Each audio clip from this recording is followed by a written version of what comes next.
Alright, so this is the multi-shot breech made in multi-jet fusion.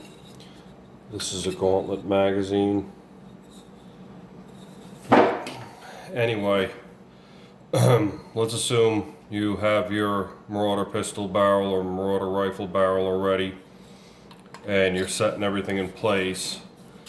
So what most people are thinking automatically is align the transfer port, and if the transfer port aligns visually, then this is set at the correct depth for the magazine, and that's not always the case. You want it aligned visually, don't get me wrong, you want the air to pass through, but at the same time you want to set your magazine tension. So this slides in, and now these screws are loose.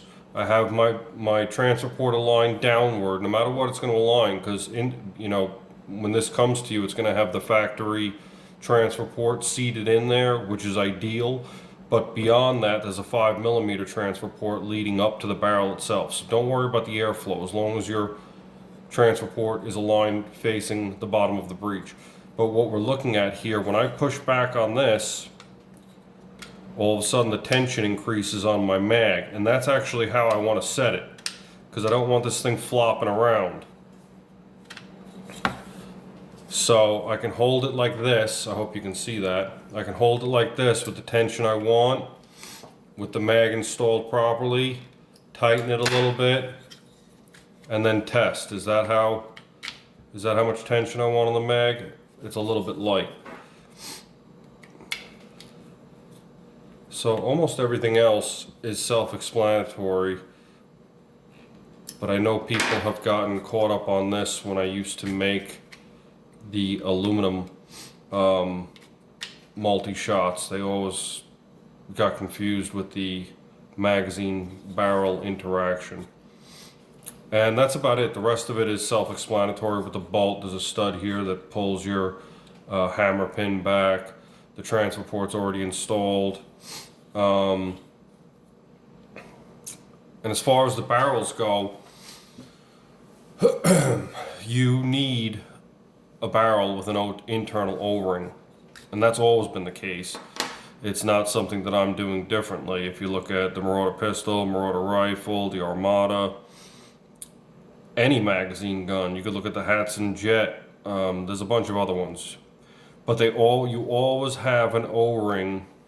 The Diana Chaser, you always have an O-ring forward of the magazine. There's always an O-ring sealing the probe. And someone might say, well, why don't they just put the O-ring on the probe like they do in a 2240 or 1377? And the reason is, these magazines, while they work, they're not perfect. They're all squared edges. Seals won't last. They'll tear to pieces pushing through the magazine. These magazines are pretty rough, even on aluminum bolts. So, a piece of rubber, even if it's 90 durometer, they just won't last more than a couple rounds.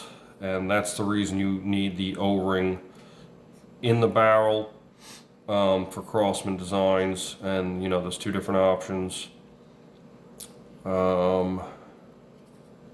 And that's about it. Everything else is pretty straightforward. Thank you.